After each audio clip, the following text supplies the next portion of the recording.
mga kabayan, magandang hapon sa inyong lahat. Nandito kami. Kasama si Raymond, si Bro Joel Canopin, no? Kasama natin dito.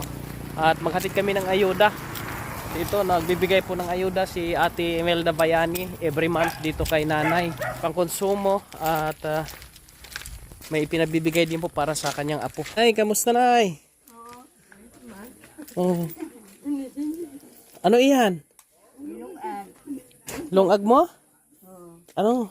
Ano sudan? Kanin? Walang ulam? Bakit walang ulam? Ay, ito nabutan natin silang nagsasaing. Nay, kamusta nay? Si Ron Mark, din si Ron Mark. Kawayan, sa Martis ba to? Martes pa sa babalik dere. Idudong sa inahan. Oh. Nandito ako dahil si Ate Imelda Bayani may pinadala sa iyo. Bigas. Salamat. Ito, may bigas tayong ano. Bigay mo, lagay mo dyan. Si Ron Mark may mga gamit na ba sa school? Wala pa ba yan? Wala pa? Paano yan? Si Cindy, kay basa man yan. Gani Basa man yan, day. Ibibigay ko na lang sa'yo yung pambili ng notebook niya sa eskwela. Ikaw na bahala magbigay sa kanya, ha? Ito kasi naabot ito ni Ate Imelda Bayani. Kailangan daw na makabili siya ng gamit niya sa eskwela para wala na problema. 1.5 para sa eskwela niya yan, ha? Tapos ang bigas para sa inyo, para meron kayong bigas. Ayan po mga kabayan. Tuloy-tuloy po ang suporta ni Ate Imelda Bayani dito kila Nanay Annabel sa kanyang apo, si Mark. Kaya po malaking tulong, dako nga bulig ini sa inyo. Kada bulan may natatanggap ka mo. Pero may ayuda man kayo sa syudad, no? Hala, wala ko kabaton sang nagligad to. Hindi ka nakatanggap. Bakit? Buti nang wala man kung lagi babalaw nga ako. Hindi pa po sila nakatanggap ng ano mga kabayan. Sige lang, may ayuda ka naman. Eh pagka ano mag-follow up ka doon sa ano sa syudad. Dito bi ako sa ano naman sa senior citizen kay Anak, punta ka sa senior citizen? Ano nangyari? hambal nila. Atong hambal mo tagsinta ka tao. Oo. Nuta na siya na ako. Hindi ka ba kasama sa ano?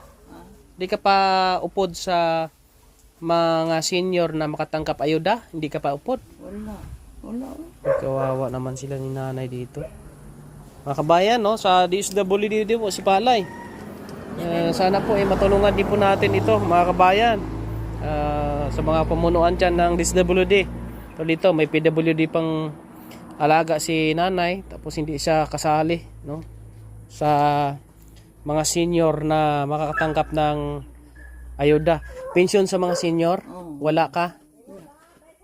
Sa PWD, Ang ginhatag nila pagka Disyembre na, kada Disyembre lang. kada Disyembre 400. 400 pesos. Salamat ko ni Inday Milda Biani. Nga inang saputan ninyo pagkaon. Suporta talaga sa pagkaon. Importante kasi pagkaon. Anong imo hambalon sa ano imo mahambal sa mga taga-gobyerno? Na Mabuligan ko nila. Salamat ko nga inang ano na. masali ka sa mga senior na Nga makakatanggap ng pensyon. Kaya lang ang problema nga dito kapag walang mamayapa na senior na nakasali sa listahan, walang senior na may ipapalit. Nakakalungkot lang proseso na yun, no?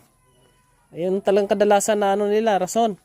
Kung walang maana na senior na nasa listahan, amo na. ay walang papalit na senior. Oy. Kawawa naman. Kung wala sing mapatay sa kauban namong senior nga may pensyon. May sila, pensyon, wala makabulot. hindi mapalitan. Nakakalungkot lang talaga. Ato lagi. Kaysa na ko. Manghod ko ra mga ni na nag 70 naman ko. Pero may senior na. Oh, May pensyon na sa senior. bago lang siya nakadawat og pensyon. Baka may baka may gasikaso. Sa'yo pwede ka follow up ng Hinganan ako ni ang mga sa barangay. Barangay na. Punta ka sa barangay at mag-follow up ka, sabihin mo, ganito, yung sitwasyon nyo, dapat makasali kayo sa sa ayuda ng gobyerno kasi kayo nga ang pinaka poorest of the poor, kung masabihin. Nang puris of the poor. Pinakamahirap. Mo na nga hatag og dugas unta. Oo. Wala po ko kadawat. And yan po ang problema dito mga kabayan, no? Kabalo. Hindi lahat ng mga tulad nila ay napapansin ng ating pamahalaan, no? Kaya napakalaking tulong na mayroong mission na ganito si Kuya Raymond po. Hanggang sa muli, maraming salamat sa ating mga taga-suporta, sa ating mga sponsors na tumutulong sa atin, at sa ating mga subscribers and followers. Maraming salamat po. Shoutout kila Ate Rosalinda Hubero, kila Ate Minda Lacso, Ate Lynn Castor, Ate Esther, Ate Pat, at maraming salamat kay Ate Imelda Biani na siya pong sumusupport dito, kila Nanay. Shoutout din po kila Kuya Val Santos Matubang. Maraming salamat po, no? Si Nanay ay tiyain po ni Tatay Ernesto na okay na ngayon si Tatay Ernesto. Okay na siya. Oo.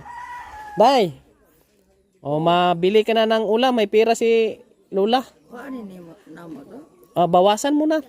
Bawasan mo lang para makabili kayo ng ulam. Magkano lang naman yung notebook saka yung may mga uniforme naman siya. Oo.